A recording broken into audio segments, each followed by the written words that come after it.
Hari ini aku akan bahas tentang teman hidup, ya teman-teman.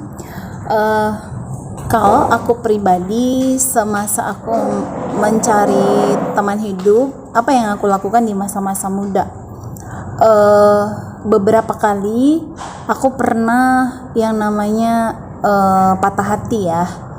Pernah satu kali batal nikah. Yang kedua, suami aku sekarang itu nyaris mau batal juga gitu. Tapi memang yang namanya jodoh itu adalah ketika kita sudah eh, diberkati di gereja, atau ya kalau agama lain ya gimana gitu ya, pokoknya udah sah di depan di rumah Tuhan. Menurut saya itu sudah jodoh gitu.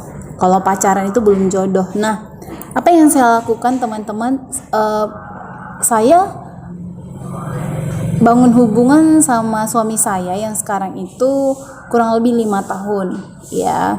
Saya sih sebenarnya nggak mau menikah kalau misalkan masih mengenal pria itu hanya dalam waktu dekat. Saya tidak mau, karena ya minimal 1 tahun lah ya. Saya pengen tahu juga gimana baik buruknya dia. Saya pengen tahu gitu, cari tahu lah, karena menikah itu tidak segampang membalikkan telapak tangan gitu.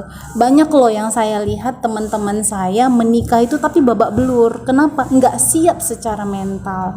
Jadi supaya kamu bisa siap, paling tidak belajar untuk mengenali karakter daripada pasanganmu yang kamu anggap akan bisa membawa kamu ke jenjang serius gitu. Jangan salah pilih loh, karena bisa menyesal gitu. Nah, langkah-langkah apa yang perlu kamu lakukan?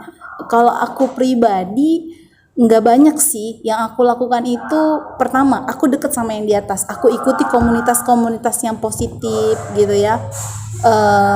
Ada kelas-kelas doa aku ikutin, karena aku percaya ketika aku melekat sama sumbernya, penciptaku, maka ketika aku bisa mencari hatinya, maka apapun yang aku minta pasti Tuhan kasih gitu. Karena kita berkata, carilah dahulu kerajaan Allah dan kebenarannya, maka semua akan ditambahkan kepadamu. Dan memang aku dapetin gitu dia ya. Walaupun suamiku nggak sempurna, tapi yang aku dapet dengan suamiku adalah dia ketika ada teguran-teguran dia mau berubah. Ada loh yang bebal, itu membuat orang itu bisa stres atau bagaimana. Makanya kenali pasanganmu sebelum menikah, jangan terburu-buru gitu. 5 tahun bangun hubungan sama suamiku ya, belum tentu aku mengenal dia 100%. Karena ketika menikah itu bisa saja muncul sifat-sifat baru yang kita nggak tahu gitu. Jadi jangan sport jantung ya teman-teman. Tapi memang kita harus banyak-banyak